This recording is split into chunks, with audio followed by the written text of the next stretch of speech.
Je salue chaque frère et chaque sœur encore une fois ce soir, au nom du Seigneur Jésus-Christ. Que Dieu bénisse même ceux qui nous suivent en ligne, qu'ils puissent aussi vous parler là où vous êtes. Au nom du Seigneur Jésus-Christ, que Dieu vous bénisse et qu'il vous parle. Mes bien-aimés frères et sœurs, aujourd'hui encore, nous allons écouter la parole de Dieu. Là où tu es, là où vous êtes en famille, où tu peux être seul, mais sache une chose, que notre Seigneur Jésus-Christ est avec toi. Ayez foi en Dieu, ayez foi dans sa parole, ayez foi dans ses promesses. C'est dans des moments comme ceux-ci que nous ne devons pas avoir nos regards ailleurs. Nous devons tourner nos regards que vers Jésus-Christ. Et c'est le message que nous allons écouter ce soir. Tournez vos regards vers Jésus-Christ. Vers lui seul que nous devons tourner nos regards.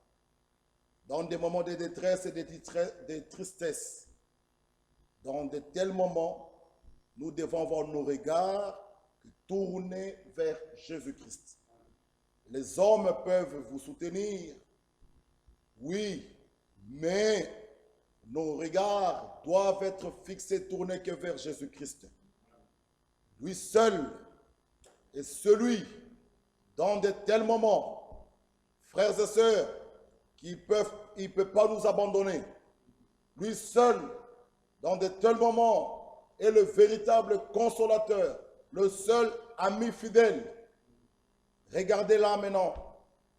Personne ne s'allait visiter son frère ni sa sœur. Mais Jésus-Christ est avec toi. Il est même à tes côtés. Il est écrit que l'ange de l'Éternel campe autour de ceux qui craignent Dieu. Nous allons lire notre écriture de ce soir. C'est dans Nombre chapitre 21. À partir de verset 5 jusqu'à 19. Nombre 21, nous pouvons nous mettre debout là où tu es, là où vous êtes. Nous pouvons lire le verset 5, vous allez vous asseoir et nous allons continuer la lecture.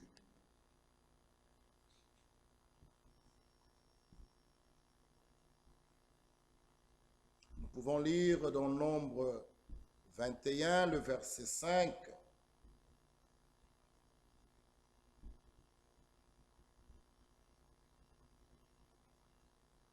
Lisons, pouvons commencer, oui. Oui, au verset 5.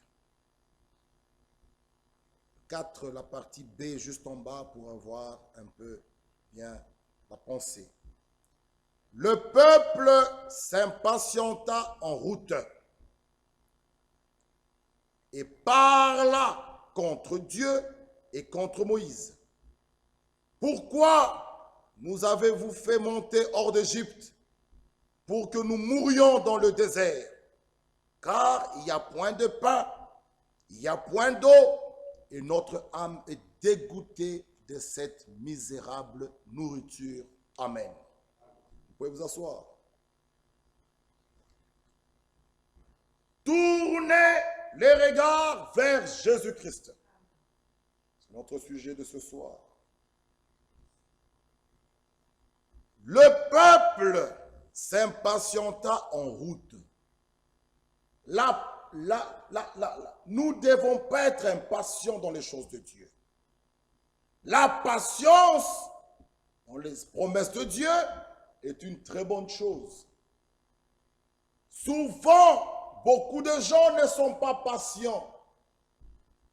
Ils veulent que si nous prions pour eux, là même, qu'ils puissent se mettre debout, qu'ils puissent marcher, alors que cela n'est pas correct.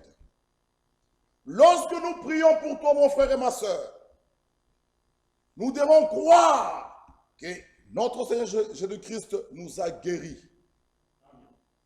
Mais le temps d'accomplissement, le temps d'attente est entre les mains de Dieu seul. Ne soyez pas impatients. Lorsqu'on devient impatient, on murmure, lorsqu'on devient impatient, on commence à parler n'importe quoi, on commence à critiquer, on commence à dire mais où est Dieu? On commence à dire est-ce que dans l'assemblée? Est-ce que dans l'assemblée? Est-ce que? Non, frères et sœurs, ne vous posez pas de questions. Croyez Dieu et attendez. Le temps de Dieu, le temps appartient à Dieu.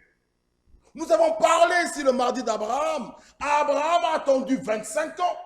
Mais pourquoi nous ne voulons jamais attendre? Nous devons avoir la patience. Quant aux promesses de Dieu, il nous faut avoir la patience. Dieu, lui, il veut voir que tu sois patient, que tu puisses avoir la foi dans ses promesses. Et attends-toi à Dieu, certainement il agira. Mais souvent, nous devenons impatients et nous commençons à parler. Mais on a prié pour moi, on m'a oint d'huile, comment je ne vois rien, comment je ne sens rien. Mais Abraham a attendu 25 ans et nous crions toujours des Amen. Mais quand cela nous arrive, nous devenons des incrédules. Nous commençons à murmurer, à dire mais où est Dieu? On a prié, qu'est-ce qui se passe? Est-ce qu'à l'assemblée tout va bien?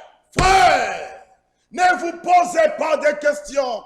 Même la situation par laquelle nous traversons, Dieu n'est pas surpris. Dieu est au contrôle de tout. Pourquoi vous vous posez des questions? Qu'est-ce qui se passe à l'assemblée? Qu'est-ce qui se passe? Qu'est-ce qui se passe? Ne te pose pas de questions. Prie ton Dieu et attends-toi à Dieu. On a prié pour moi, on m'a oint d'huile, mais ça ne va pas, ça ne va pas. Mais quand nous parlons d'Abraham, c'est pas de la fois que nous avons parlé mardi, nous crions tous des Amen et Alléluia. Abraham a attendu 25 ans, oh frère, mais toi, un mois, une semaine, 5 jours, tu murmures, tu perds la foi. Homme de paix de foi. Ah, bien-aimés frères, les disciples ont demandé même à Jésus, augmente-nous la foi. Ça doit être notre prière à tous ce soir, qu'il nous augmente la foi. La foi véritable ne faiblit pas. La foi véritable, même quand tout va mal, cette foi déclare toujours tout va bien. Ça c'est la foi biblique. La foi qui vient d'en haut. Homme de paix de foi, vous murmurez. Vous devenez impatient. Frère, lorsque nous avons prié pour toi, 5 jours déjà, tu murmures. Oh, qu'est-ce qui se passe? Oh, qu'est-ce qui se passe? Oh, c'est quoi? Toujours, je ne me sens pas bien. Ça fait 5 jours, j'ai fait ça, je ne me sens pas bien. 5 jours. L'impatience, être impatient. La Bible nous demande la patience. Cela fait partie des fruits de l'esprit, selon Galates 5, 22. La patience dans les choses de Dieu, la patience dans ses promesses. Dieu ne peut pas mentir. Ce qu'il dit, c'est la vérité. Il est écrit dans le psaume 103. Je suis l'Éternel, votre Dieu, qui vous guérit de toutes vos maladies.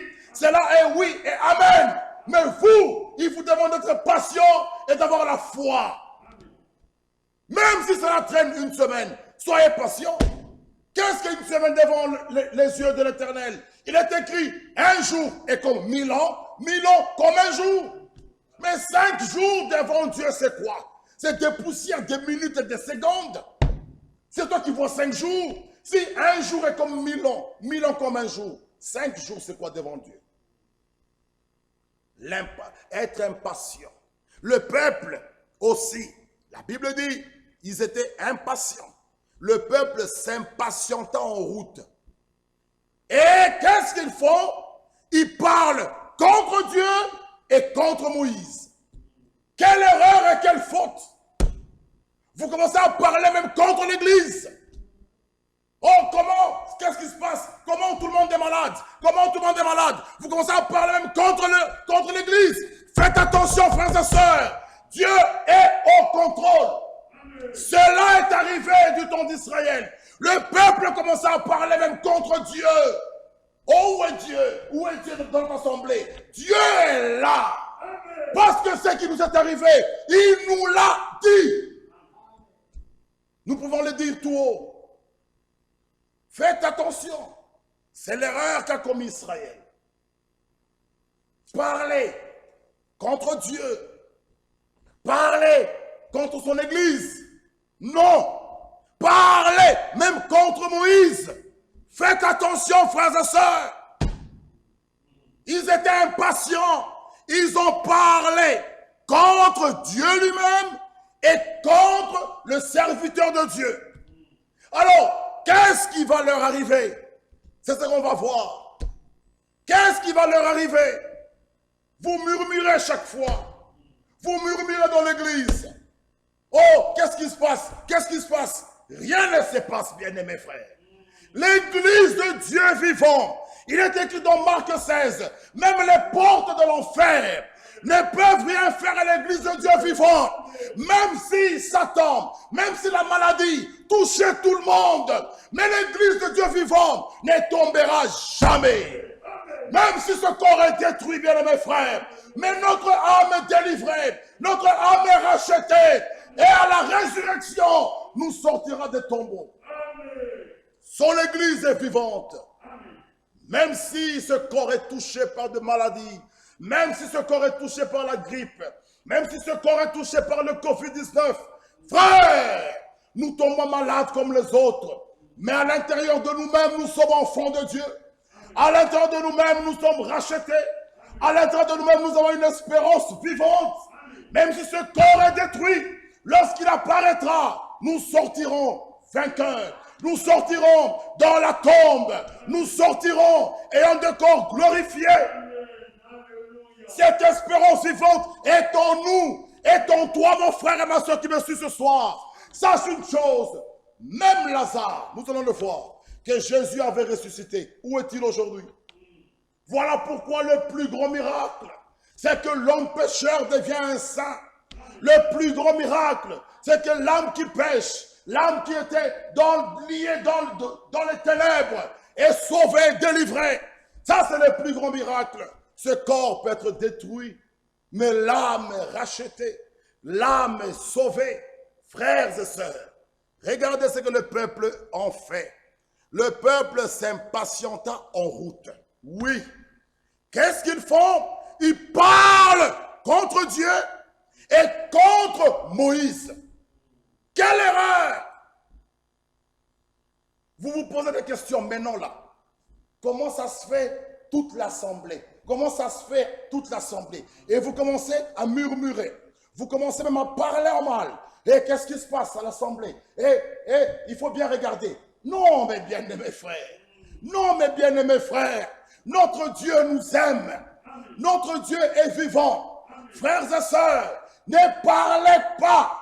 La Bible dit, nous devons entendre notre secours en silence.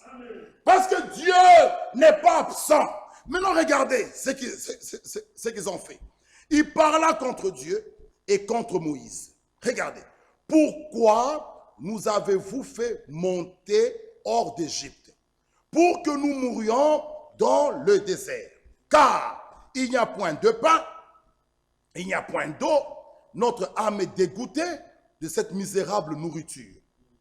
Alors, regardez, ils ont parlé contre Dieu et ils ont parlé contre Moïse.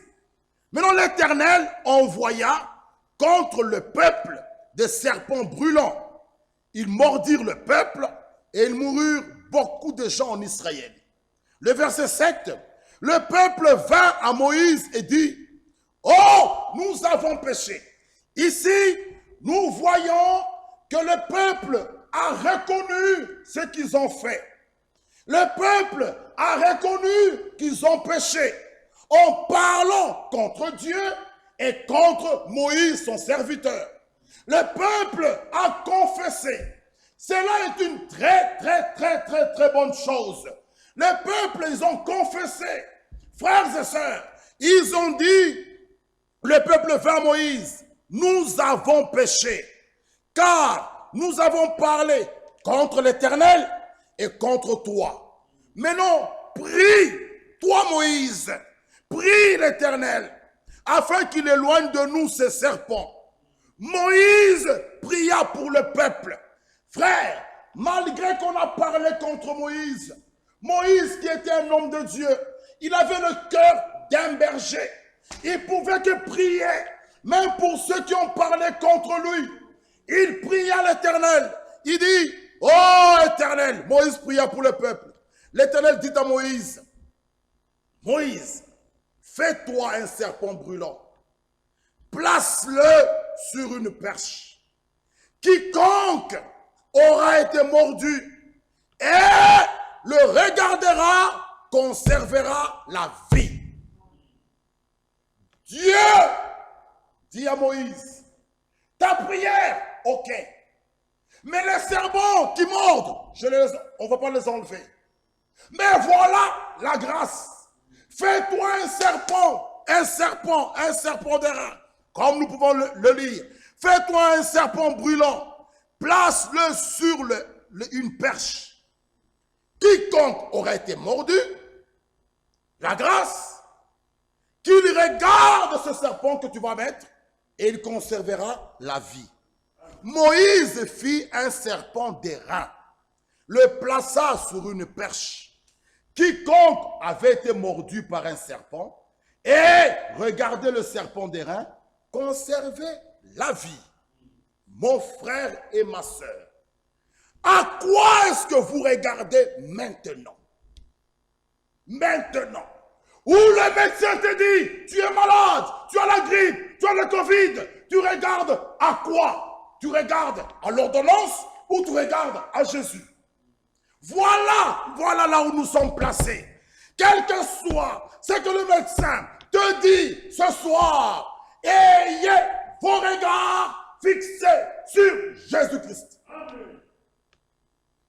La condition était, les serpents brûlants qui mordaient, on ne les enlevait pas.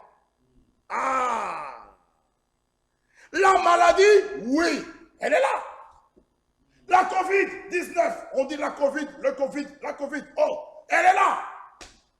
Grippe, il y a la grippe. Toutes ces choses-là, il y en a. Mais, on te demande une chose. Regarde à Jésus qui a pris ta place. À la croix, tu conserveras la vie. Priez pour dire au Seigneur, enlève la grippe. Non. Le serpent brûlant était là. Les bars sont là. Les boîtes de nuit sont là. La maladie, elle est là. Cancer, elle est là. Covid-19, il y en a.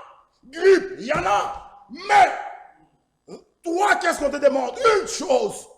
Lorsque le serpent mordait, quelqu'un peut dire, Moïse, je crois en toi. Moïse, je crois. Moïse.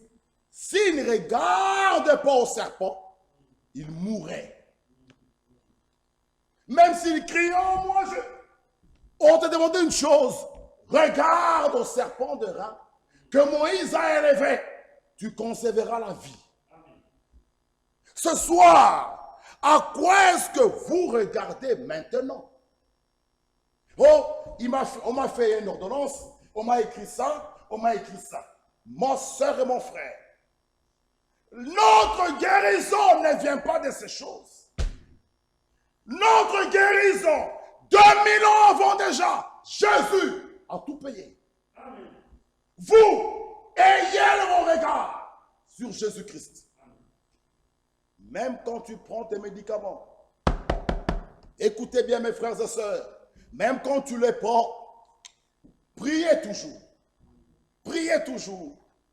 Tu dis, Seigneur, je prends ces médicaments, mais j'ai la foi. Je sais une chose, la guérison ne vient pas de ces médicaments. C'est les gens qui nous ont fait ça. Les médecins nous soignent seulement. Mais c'est toi qui me guéris.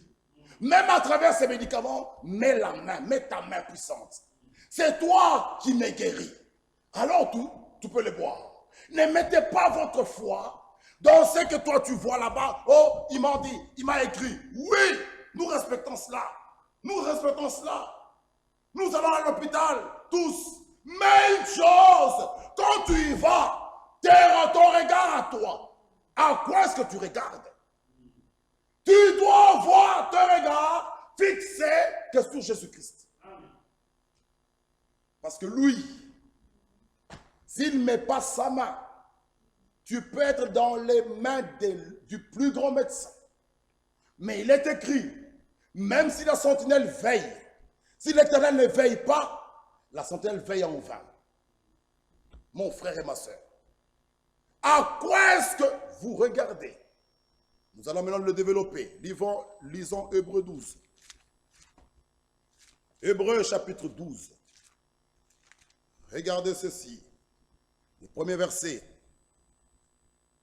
Nous donc aussi, puisque nous sommes environnés d'une si grande nuée de témoins, rejetons tout fardeau et le péché qui nous enveloppe si facilement, courant avec persévérance dans la carrière qui nous est ouverte, ayant les regards sur Jésus, qui suscite la foi et l'amène à la perfection en échange de la joie qui lui était réservée. Il a souffert la croix, méprisé l'ignominie, s'est assis à la droite du trône de Dieu. Amen. Ésaïe 45. Le verset 22.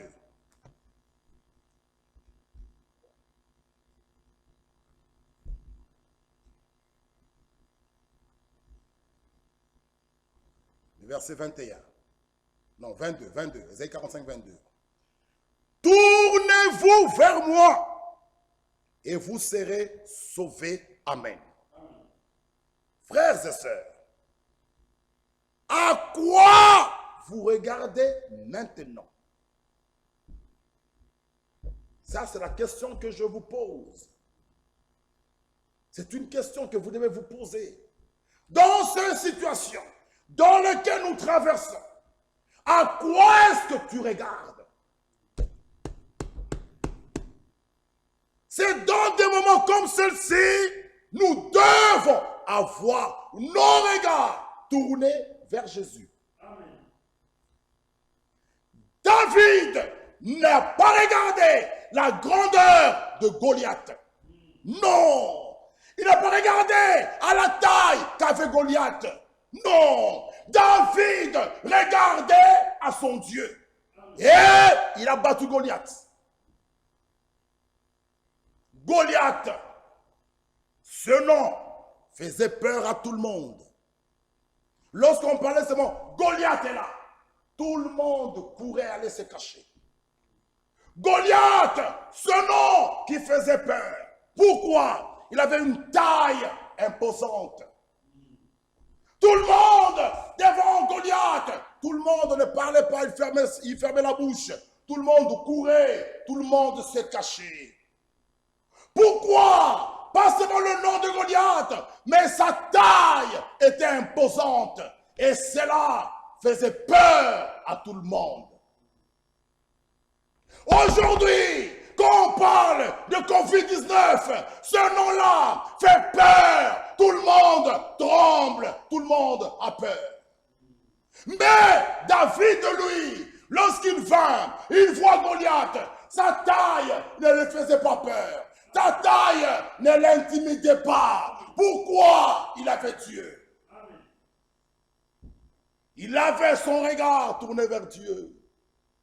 David, lorsqu'il regardait Goliath, cela ne le faisait rien du tout. Il n'était pas du tout intimidé. David dit par contre, amenez-moi chez le roi. Moi, je battrai cet homme. Quelle assurance David avait-il? Quelle certitude David avait-il? Il avait les deux pieds. Frères et sœurs, là où Goliath n'avait pas ses deux pieds. Il était avec Dieu. Oh Goliath, sa taille imposante, tout le monde avait peur. Lorsqu'on regardait comment il était habillé, avec des javelots, l'épée, un casque, Goliath, sa taille. Oh, juste sa taille, tout le monde avait peur. Tout le monde courait. Tout le monde allait se cacher. Pourquoi? Goliath, sa taille. Aujourd'hui, tout le monde, les médias, partout, on parle de cette pandémie. Oh, frères et sœurs, mais à vous le peuple de Dieu, nous vous disons ce soir, ayez vos regards tournés vers Jésus. Là, David, lui, il avait ses regards tournés là. Il dit dans le psaume 121, je lève mes yeux vers les montagnes. D'où me vient dans le secours? Le secours me vient de l'Éternel.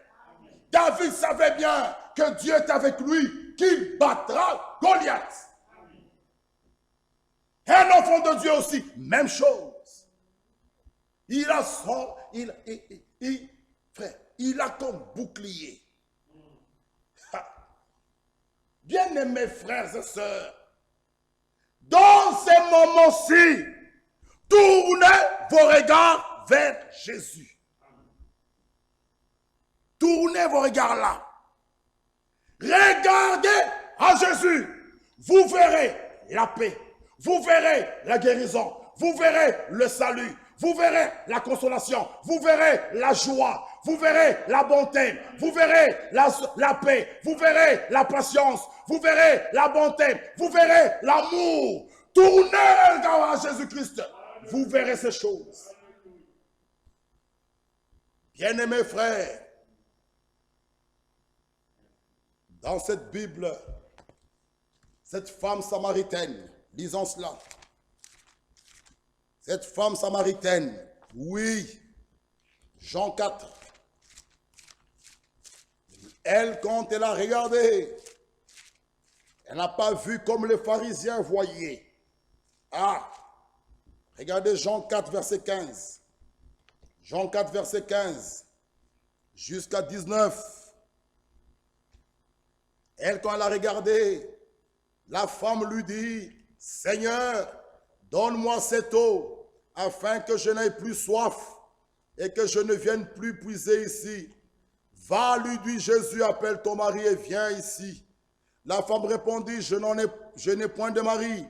Jésus lui dit, tu as eu raison de dire, je n'ai point de mari, car tu as eu 5 maris, et celui que tu as maintenant n'est pas ton mari.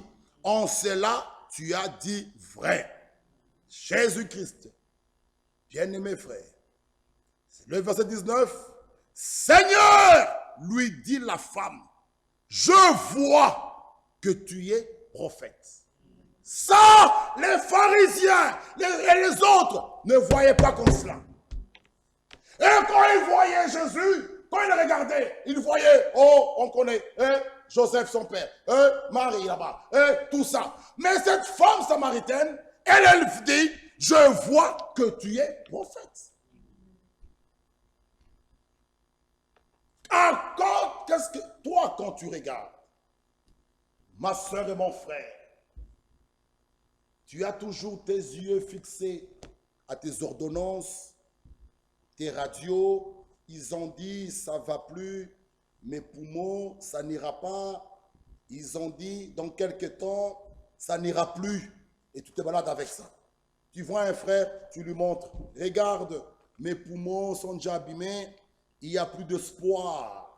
Non, nous te disons ce soir, tout est possible à celui qui croit. Ayez vos regards tournés vers Jésus. Pas ces clichés, ma soeur et mon frère. Il est écrit que tout homme soit reconnu pour menteur, seul Dieu pour vrai. Ayez foi en Dieu.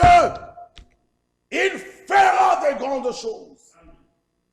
Frère Branham nous parle d'un petit enfant qui avait un cerf-volant. Son cerf-volant était très loin dans le nuage. Cet enfant ne voyait plus ce cerf-volant. Il y avait beaucoup de nuages. Mais il avait entre ses mains la corde, ce fil qui tenait au cerf-volant. Et cet enfant ne voyait pas le cerf-volant. Mais il avait le fil, cette corde entre ses mains. Lorsqu'il touchait, il tenait. Il sentait que son cerf-volant était là. Ma soeur et mon frère, maintenant tu es en train de pleurer. Tu es dans des problèmes de détresse, de tristesse. Tu pleures. tu te dis, Dieu n'est pas là. Non, il suffit d'enlever ces nuages. Tu verras le cerf-volant. Il suffit que mon frère et ma soeur, que tu sortes de ta détresse, que tu aies confiance en Dieu. Tu verras Dieu. Il est là, il vit. Il est écrit, puisque je vis, vous vivrez aussi. Oh mon frère, il est écrit, l'ange de l'Éternel campe autour de ceux qui craignent Dieu. Certainement tu ne le vois pas, tu te dis il est où? Mais il est là. Il est là. C'est pourquoi mes frères et sœurs, soyez fermes dans la foi. N'ayez pas peur, ne tremblez pas. Ayez uniquement vos regards sur Jésus-Christ. Cette femme, elle dit, je vois que tu es prophète. Oui. Le voleur à la croix regarda Jésus. Ils étaient là, l'autre l'insultait. Il tourne son regard. Lui, il voit autre chose. Ah, frère. Il voit le Messie. Il voit le pardon. Il voit le Messie qui est là. Il dit, souviens-toi de moi. Et qu'est-ce que Marthe a-t-elle vu? Ça, j'ai beaucoup aimé. Et que Dieu bénisse notre frère Job. J'ai beaucoup aimé ce qu'il avait écrit dans notre forum. Que Jésus n'a pas seulement pleuré. Ça, j'ai aimé. Marthe, lorsqu'elle a regardé Jésus, elle a vu la résurrection et la vie. C'est pourquoi elle dit, si tu étais ici, mon frère ne serait pas mort. Jésus lui dit, ton frère ressuscitera. Elle dit, oui, je sais. Lorsque tu viendras, il dit, non, Marthe, je suis la résurrection et la vie. Alléluia. Jésus dit à Marthe, je suis la résurrection et la vie. Et nous répétons encore, Jésus n'a pas seulement pleuré. Non. Il ne s'est pas arrêté que là. Il a pleuré et il a crié, Lazare, sors. Lazare est sorti. Ma soeur et mon frère, Jésus ne compatit pas seulement tes douleurs. Non, il compatit et il te guérit. Il fait la plaie, mais il abonde. Frère, quelle sécurité. Il compatit à tes douleurs. Il prend soin de toi. Il ne s'arrête pas seulement là. Et il te guérit. Pourquoi? Te guérir, c'est ça sa volonté. Te sauver, c'est sa volonté. Frère, et nous posons la question. Entre le guérisseur et la maladie, qui est en premier? Nous répondons, c'est le guérisseur. Oh Dieu, il y avait les attributs, l'attribut de guérisseur, de médecin, l'attribut de ça, l'attribut de rédempteur, l'attribut. Toutes ces choses-là étaient en lui, avant même toutes ces choses ne soient là. Alors, nous devons avoir confiance. Lui, il était là avant. Ce qui nous arrive, ça ne l'étonne pas. Parce qu'il y a déjà une solution et un chemin pourvu pour nous. Gloire soit rendue à Dieu. Mais ayons seulement nos regards tournés vers Jésus. Frères et sœurs, l'homme riche, vous irez le lire dans Marc 10. Il regarde Jésus et dit, bon maître, que dois-je faire? Il a vu exactement ce qu'était Jésus. Mais cet homme riche refusa de le suivre. Quelle tristesse. Judas, il était avec Jésus, trésorier. Mais quel dommage. Lui, il avait les yeux fixés, pas sur Jésus, mais sur l'argent. Il vendit Jésus. Ça, c'est dommage. Ma sœur, lorsque tu viens à l'église, tu as les yeux fixés sur quoi? Sur le mariage? Sur des choses passagères? Non. Lorsque nous venons à l'église, nos yeux sont fixés sur Jésus-Christ. Oh, je viens, on priera pour moi, je serai guéri. Oui, tu seras guéri. Mais après, ce corps, c'est le corps d'humiliation. Il pourra encore te trahir un jour. Mais si tu es venu pour le salut de ton âme, oui, il te sauvera. Si ton corps est malade, il te guérira. Même si tu mourrais, il te ressuscitera. Ça, c'est le plus grand miracle. C'est pourquoi, venons, comme je parlais avec une sœur aujourd'hui, j'exhortais cette sœur, je dis, ma sœur, vous voyez que ce corps, comment est-ce que ce corps, qui est le corps d'humiliation, peut nous trahir d'un moment à un autre. C'est pourquoi ne mettez pas confiance en la chair, comme Paul le dit dans Philippiens. Cette chair, ce corps peut nous trahir d'un moment à l'autre. J'ai dit à cette sœur, sois sûr que tu es né de nouveau. Sois sûr que tu es baptisé de son esprit. Même si ce corps te lâcherait aujourd'hui, quand même tu as une expérience vivante. Lorsqu'il viendra, lorsqu'il poussera le cri des commandements, les morts en Christ ressusciteront. Ma sœur, je lui ai dit, je répète encore à cette sœur, parce que je sais qu'elle est en ligne. Mettez la foi en Jésus-Christ. Laissez un peu le problème de vos corps. Faire ça, salon de coiffure, c'est bien, c'est bien, c'est bien, c'est bien. Mais mettez en avant votre âme. Que ton âme soit sauvée. Que tu sois réellement né de nouveau. Que tu sois baptisé de son Esprit Saint. Même si ce corps est détruit, tu peux dire comme Job, je sais comment je est vivant, que mes yeux le verront.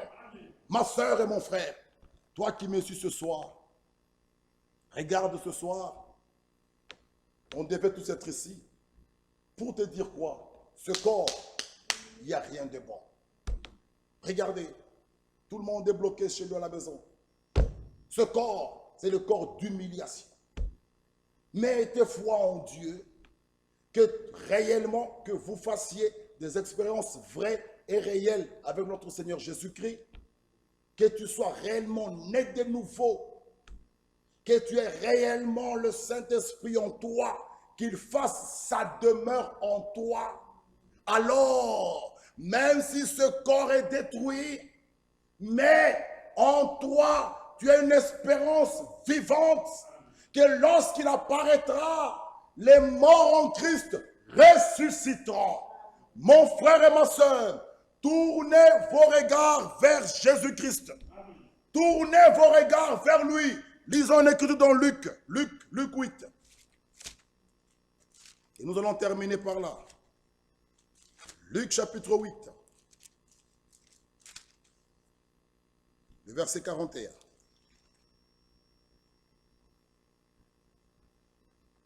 Voici un homme, et voici il vint un homme nommé Jairus, qui était chef de la synagogue. Il se jeta à ses pieds et le supplia d'entrer dans sa maison, parce qu'il avait une fille unique d'environ 12 ans qui se mourait. Pendant que Jésus y allait, il était pressé par la foule. Or, bien-aimés frères, il y avait une femme atteinte d'une perte de sang depuis 12 ans, qui avait dépensé tout son bien pour les médecins, sans qu'aucun ait pu la guérir. Elle s'approchait par derrière et toucha le bord du vêtement de Jésus. Au même instant, la perte de sang s'arrêta. Jésus dit, qui m'a touché? Comme tous s'en défendaient, Pierre et ceux qui étaient avec lui dirent, Maître, la foule t'entoure et te presse et tu dis qui m'a touché. Jésus répondit, quelqu'un m'a touché, car j'ai connu qu'une force était sortie de moi. La femme, se voyant découverte, vint, tout tremblante, se jetant à ses pieds, déclarant devant tout le peuple pourquoi elle avait touché et comment elle avait été guérie à l'instant. Jésus lui dit, ma fille, ta foi t'a sauvée, va en paix. Frère, comme il parlait encore, survint le chef de la synagogue, quelqu'un disant, ta fille est morte, n'importune pas le maître. Mais Jésus, ayant entendu cela, dit au chef de la synagogue, à Jairus, oh frères et sœurs, ne crains pas, crois seulement, elle sera sauvée. Lorsqu'il fut arrivé à la maison, il n'est permis à personne d'entrer avec lui, si ce n'est Pierre, Jean et Jacques, et au père et à la mère de l'enfant. Tous pleuraient. Vous voyez, c'est lamenté sur elle. Alors Jésus dit, ne pleurez pas. Elle n'est pas morte, mais elle dort. Il s'est moqué de lui, sachant qu'elle était morte. Jésus l'a saisi par la main et dit d'une voix forte, enfant, lève-toi. Et son esprit revint en elle, et à l'instant, elle s'éleva. Jésus ordonna qu'on lui donne à manger. Les parents de la jeune fille furent dans l'étonnement. Il leur recommanda de ne dire à personne ce qui était arrivé. Amen. Vous voyez, Jésus dit au verset 52, ne pleure pas. Jésus n'a pas seulement dit, ne pleure pas. Mais il a remis l'enfant en vie. Parce que Jésus lui-même est la vie, la résurrection. C'est ce que Jairus avait vu en Jésus. Lorsqu'il regarda, oh bien-aimés frères et sœurs, il a vu la résurrection et la vie. C'est pourquoi il dit, viens, ma fille est presque mourante. Il savait, bien-aimés frères et sœurs, Jésus-Christ à tes côtés te dit, ne crains pas. Pas seulement il te dit ne pleure pas, mais il te guérit. Quelle consolation mon frère et ma sœur. Mais toi, quand tu regardes à quoi? À l'ordonnance, à tes clichés, ou tu regardes à Jésus-Christ? Mais ce soir, nous te disons, regarde à Jésus-Christ. Ayez vos regards tournés vers lui. Même si tu te dis que ça va mal, mon frère et ma sœur, nous vous disons ceci ce soir. Il y avait un homme qu'on appelait Vieux John. John, il va dans l'une des prières pour que frère Branham prie pour lui. On prie pour lui. John, il sort, il était toujours aveugle. Vous connaissez l'histoire. Mais John avait un petit bâton comme pour les aveugles. Il marchait. Mais lorsqu'il marchait, il témoignait, il confessait. Il disait, Dieu soit loué, je vois. Il tapotait son petit bâton.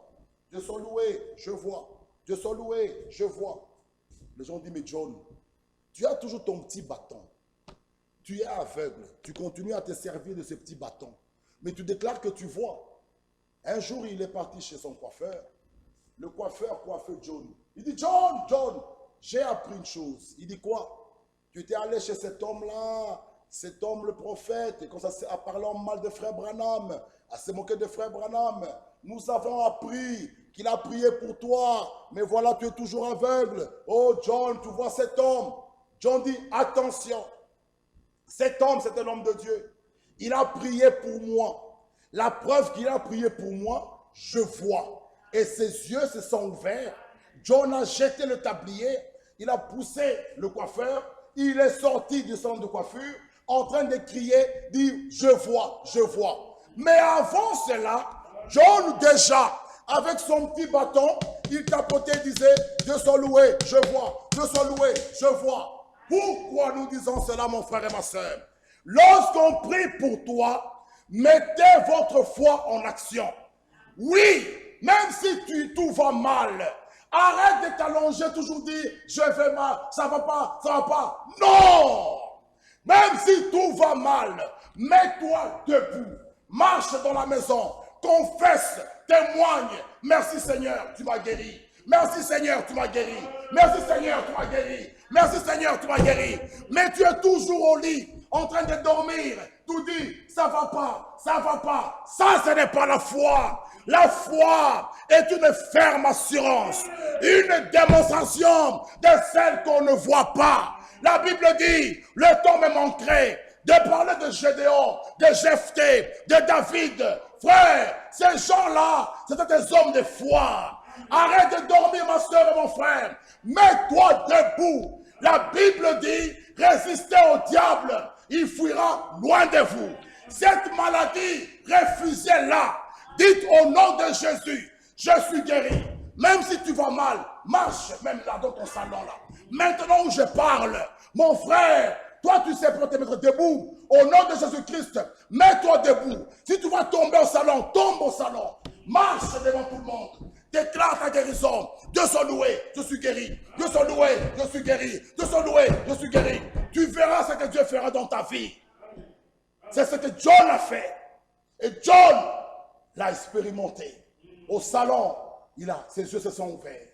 Mais toi, tu es toujours assis. Je te dis, mon frère et ma soeur, mets ta foi en action. Mets-toi debout, maintenant où je parle. Si tu vas tomber dans ton salon, tombe dans ton salon. Si tu tombes, remets-toi debout. Si tu tombes, remets-toi debout. Frère Branham encore nous parle d'un homme avec qui il avait prié. Cet homme était dans une chaise roulante. On prie pour lui. Il arrive chez lui. Il sort d'une chaise roulante. Il tombe. Il se met encore debout. Il sort d'une chaise roulante. Il tombe. Il se met encore debout. Il dit, je vais marcher parce qu'on a prié pour moi. J'ai foi. Il se met debout. Il fait un pas. Il tombe. Il dit, gloire à Dieu. J'ai fait un pas. Il se met encore debout. Il fait un pas. Il fait deux pas. Il tombe. Il se met encore debout. Il dit, gloire à Dieu. Pour aujourd'hui, c'est bon. J'ai marché déjà deux pas. Le lendemain, il vient mettre sa chaise roulante. Il se met encore debout. Il se met debout. Il fait un pas. Il tombe. Il dit, ça va aller.